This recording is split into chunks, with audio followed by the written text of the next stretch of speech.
ಇನ್ನು ಬರಗಾಲದ ನಡುವೆಯೇ ವಾಟರ್ ವಾರ್ ಭುಗಿಲೇಳುತ್ತಾ ಅನ್ನುವಂಥ ಒಂದು ಪ್ರಶ್ನೆ ಈಗ ಹುಟ್ಟುಕೊಂಡಿದೆ. ಕಾವೇರಿ ನೀರಿಗಾಗಿ ಕರ್ನಾಟಕ ವರ್ಸಸ್ ತಮಿಳುನಾಡು ಸಮರಸಾರ. ದೆಹಲಿಯಲ್ಲಿ ಕಾವೇರಿ ನೀರು ನಿರ್ವಹಣಾ ಪ್ರಾಧಿಕಾರ ಸಭೆ ನಡೆಯುತ್ತೆ. ನೀರು ಬಿಡುಗಡೆ ವಿಚಾರದಲ್ಲಿ ಉಭಯ ರಾಜ್ಯಗಳ ವಾದ ಪ್ರತಿವಾದ ಕೂಡ ನಡೆಯುವ ಸಾಧ್ಯತೆ ಇದೆ. 40.43 TMC ನೀರನ್ನ ಹರಿಸಬೇಕು ಅಂತ ತಮಿಳುನಾಡು ಪಟ್ಟು ಹಿಡಿದು ಕೂತಿದೆ. ತಮಿಳುನಾಡಿಗೆ ನೀರು ರಿಲೀಸ್ ಕುರಿತಂತೆ ರಾಜ್ಯದ ಸ್ಪಷ್ಟ ನಿಲುವು ಸಾಧ್ಯತೆ ಇದೆ. ಸೊ ಆ ನಿಲುವೇನು? ಒಂದ್ ಕಡೆ ರಾಜ್ಯದ ಹಲವು ಜಿಲ್ಲೆಗಳಲ್ಲಿ ಮಳೆಯ ಕೊರತೆ, ರೈತರು ನಾಲೆಗಳಿಗೆ ನೀರು ಬಿಡುವಂತೆ ಸರ್ಕಾರದ ವಿರುದ್ಧ ಹೋರಾಟ ಮಾಡ್ತಾ ಇದ್ದಾರೆ. ಇನ್ನೊಂದು ಕಡೆ ಕಾವೇರಿ ನೀರಿನ ವಿಚಾರಕ್ಕೆ ಸಂಬಂಧಪಟ್ಟ ಹಾಗೆ ಮತ್ತೆ ಕರ್ನಾಟಕ ಹಾಗೂ ತಮಿಳುನಾಡಿನ ನಡುವೆ ಹೊಸ ಕದನಕ್ಕೆ ಕಾರಣ ಆಗ್ತಕ್ಕಂಥ ಲಕ್ಷಣಗಳು ಕಾಣಿಸ್ತಾ ಇದ್ದಾವೆ. ಬರದ ನಡುವೆಯೇ ಮತ್ತೆ ವಾಟರ್ ವಾರ್ ಶುರುವಾಗತ್ತಾ ಅನ್ನುವಂಥ ಪ್ರಶ್ನೆ ಈಗ ಮೂಡ್ತಾ ಇದೆ. ದೆಹಲಿಯಲ್ಲಿ ಇವತ್ತು ನಡೆಯಲಿರತಕ್ಕಂಥ ಕಾವೇರಿ ನೀರು ನಿರ್ವಹಣಾ ಪ್ರಾಧಿಕಾರದ ಸಭೆಯ ಮೇಲೆ ಕರ್ನಾಟಕ ಹಾಗೂ ತಮಿಳುನಾಡು ಎರಡೂ ರಾಜ್ಯಗಳ ಚಿತ್ತ ಈಗ ನೆಟ್ಟಿದೆ. ಈ ಸಭೆಯಲ್ಲಿ ಕಾವೇರಿ ನೀರಿನ ಹಂಚಿಕೆ ಪ್ರಮುಖ ವಿಚಾರವಾಗಿದೆ. ಉಭಯ ರಾಜ್ಯಗಳು ತಮ್ಮ ವಾದವನ್ನ ಮಂಡಿಸುತ್ತೆ. ತಮಿಳುನಾಡಿನ ವಾದ ಏನು ಅಂದರೆ, ಕಾವೇರಿ ನೀರು ಹಂಚಿಕೆ ಆದೇಶದ ಪ್ರಕಾರ ತಮಗೆ ಬರಬೇಕಾಗಿರತಕ್ಕಂಥ ಸುಮಾರು 40.43 TMC ನೀರನ್ನ ಕರ್ನಾಟಕ ತಕ್ಷಣ ಬಿಡುಗಡೆ ಮಾಡಬೇಕು ಅನ್ನುವಂಥದ್ದು. ಈ ಬೇಡಿಕೆಯನ್ನ ತಮಿಳುನಾಡು ಮತ್ತೊಮ್ಮೆ ಸಭೆಯಲ್ಲಿ ಪ್ರಬಲವಾಗಿ ಮುಂದಿಡತಕ್ಕಂಥ ಸಾಧ್ಯತೆ ಕೂಡ ಇದೆ ಇವತ್ತು.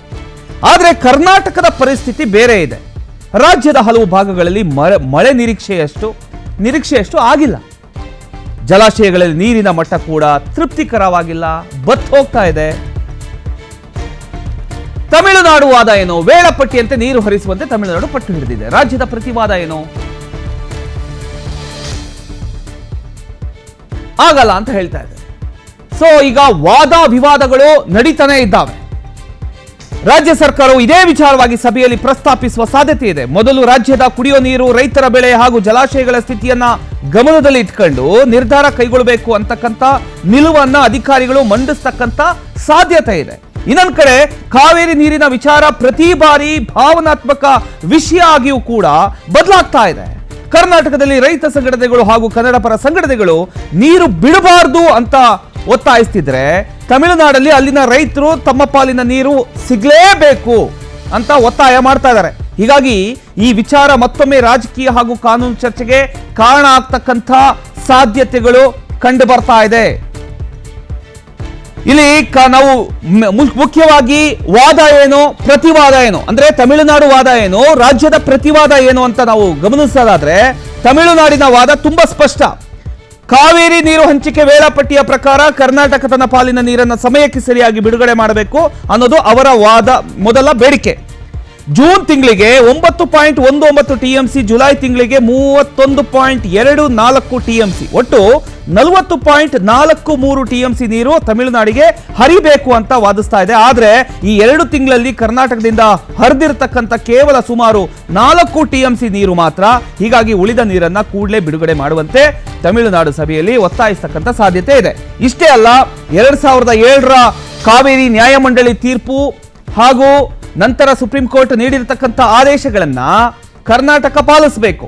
ಮಳೆ ಕೊರತೆ ಅನ್ನುವಂಥ ಕಾರಣ ಹೇಳಿ ನೀರು ತಡೆಯೋದು ನ್ಯಾಯಸಮ್ಮತ ಅಲ್ಲ ಅನ್ನೋದು ತಮಿಳುನಾಡಿನ ಮತ್ತೊಂದು ಪ್ರಮುಖ ವಾದ. ಅಲ್ಲದೆ ತಂಜಾವೂರು, ತಿರುವಾರೂರು, ನಾಗಪಟ್ಟಿಣಂ, ಮಹಿಳಾ ಟೂತೇರ್ ಸೇರಿದಂತೆ ಡೆಲ್ಟಾ ಭಾಗದ ಲಕ್ಷಾಂತರ ರೈತರ ಬದುಕು ಕಾವೇರಿ ನೀರಿನ ಮೇಲೆ ನಿಂತಿದೆ. ಸಮಯಕ್ಕೆ ನೀರು ಸಿಗದಿದ್ರೆ ಬೆಳೆ ಸಂಪೂರ್ಣ ಹಾಳಾಗುತ್ತೆ ಅಂತ ತಮಿಳುನಾಡು ಹೇಳ್ತಾ ಇದೆ. ಆದರೆ ಕರ್ನಾಟಕದ ವಾದವು ಕೂಡ ಅಷ್ಟೇ ಗಟ್ಟಿಯಾಗಿದೆ. ರಾಜ್ಯದಲ್ಲಿ ಈ ಬಾರಿ ವಾಡಿಕೆಯಷ್ಟು ಮಳೆ ಆಗಿಲ್ಲ. ಕಾವೇರಿ ಜಲನಯನ ಪ್ರದೇಶದಲ್ಲೂ ಕೂಡ ಮಳೆ ಕಡಿಮೆ. ಪರಿಣಾಮ KRS, ಕಬಿನಿ ಸೇರಿದಂತೆ ಪ್ರಮುಖ ಜಲಾಶಯಗಳಲ್ಲಿ ನೀರಿನ ಸಂಗ್ರಹ ತೃಪ್ತಿಕರ ಆಗಿಲ್ಲ. ಒಟ್ಟಿನಲ್ಲಿ ಈಗ ವಾದ ಪ್ರತಿವಾದ ಎರಡೂ ಕೂಡ ನಾವು ಗಮನಿಸಬಹುದು. ಈಗ ನೀರಿನ ಅಂದ್ರೆ ಕಾವೇರಿ ನೀರು ಬಿಡಿ ಅಂತ ತಮಿಳುನಾಡು ಒತ್ತಾಯ ಮಾಡ್ತಾ ಇದೆ. ಆದ್ರೆ ಕರ್ನಾಟಕ ಹೇಳ್ತಿರೋದೇನು ಗೊತ್ತಾ, ಮೊದಲು ನಮ್ಮ ಜಲಾಶಯಗಳಲ್ಲಿ ಎಷ್ಟು ನೀರಿದೆ ಅನ್ನೋದನ್ನ ಮೊದಲು ನೋಡಿ ಅಂತ.